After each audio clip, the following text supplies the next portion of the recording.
ఎమ్మెల్యేలు ఇన్ఛార్జ్ మంత్రులకు వార్నింగ్ ఇచ్చారు సీఎం రేవంత్ రెడ్డి. ఎస్ఐఆర్ విషయంలో నిర్లక్ష్యంగా ఉంటే యాక్షన్ తప్పదన్నారు.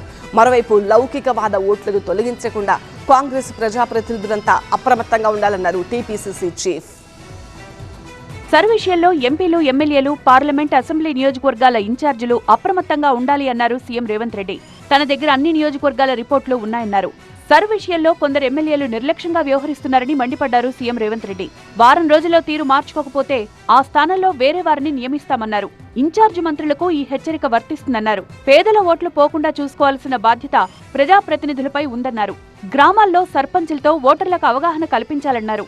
ఎస్ఐఆర్ ప్రక్రియ విషయంలో చాలా మంది ఎమ్మెల్యేలు ఉదాసీనంగా వ్యవహరిస్తున్నారని ఫైర్ అయ్యారు టీపీసీసీ చీఫ్ మహేష్ కుమార్ గౌడ్.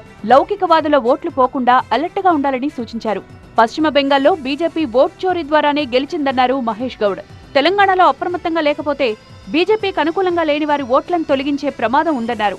నేతలంతా హైదరాబాద్ వీడి వారి నియోజకవర్గాలకు వెళ్లాలని సూచించారు. మెజారిటీ ఎమ్మెల్యేలు ఎస్ఐఆర్ ప్రక్రియలో సీరియస్గా భాగం పంచుకున్న కొంతమంది ఎమ్మెల్యేలు ఉదాసీనంగా ఉన్నమాట వాస్తవం. దాని మీదే ముఖ్యమంత్రి గారు కొంత ఆగ్రహం వ్యక్తం చేశారు. ఎమ్మెల్యేస్ ఇమ్మీడియట్గా క్షేత్రస్థాయికి వెళ్ళాలి. 28లో ఎలక్షన్స్ ఉన్నాయి, మాకేంటి అనుకుంటే ఇలా ఇక్కడ జరుగుతుంది ఒక దుర్ప్రక్రియ. బీజేపీ పార్టీ లోతుగా లౌకికవాద ఓట్ల తొలగింపు ప్రక్రియని చేస్తుంది.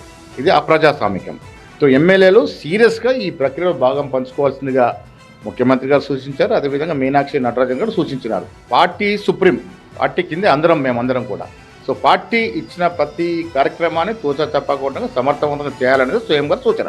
గ్రామాల్లో వృద్ధులకు కాంగ్రెస్ కార్యకర్తలు సహకరించాలని సూచించారు ఏఐసీసీ తెలంగాణ ఇన్ఛార్జ్ మీనాక్షి నటరాజన్.